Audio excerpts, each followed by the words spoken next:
ચક્રવર્તી છે. આ ત્રણ ભગવાન ચક્રવર્તી, તીર્થંકર ને ચક્રવર્તી. હવે લઈએ ગાથા નંબર 20.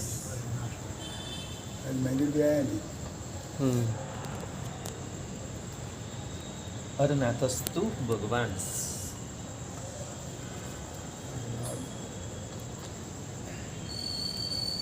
બધા સંધિવાળા છે, એક એક સ્તુત્ય સંધિવાળા છે. એ બધી સોસાયટી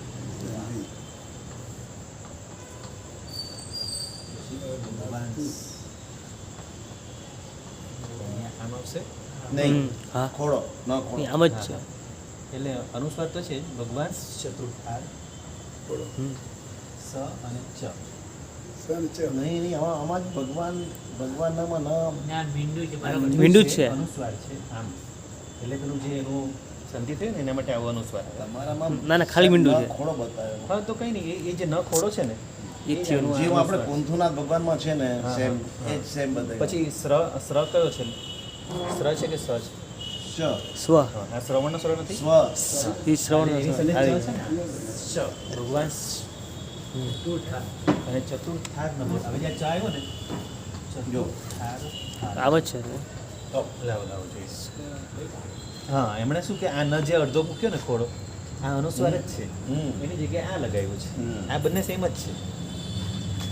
આ જે ન છે ને એ અહીંયા અનુસ્વાર બની ગયો, એને અનુનાસિક કહેવાય. આ જે મીંડા સાથેનો છે ને, ચંદ્ર સાથેનો, એને અનુનાસિક કહેવાય. એટલે આ એકદમ જૂની ચોપડી છે. પછી એટલે સંસ્કૃતના નિયમ પ્રમાણે હા ભગવાન, હા હું બોલાવું છું. ભગવાન ચતુર્થાર નભો રવિ, બરાબર? ચતુર્થાર નભો રવિ. ભગવાનશ્ચ ના ભગવાન નથી, એ ન અડધો છે. અને આ એમની આ સ્વ છે ને સ્ર. આ સ્વ છે ને ના સ્ર ને ચ છે.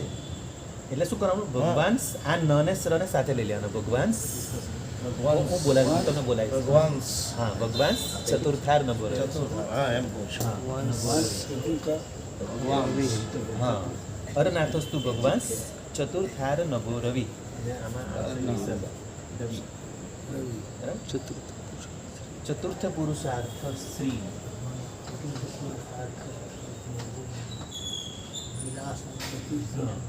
પુરુષાર્થ શ્રી વિલાસમ વિત્તનો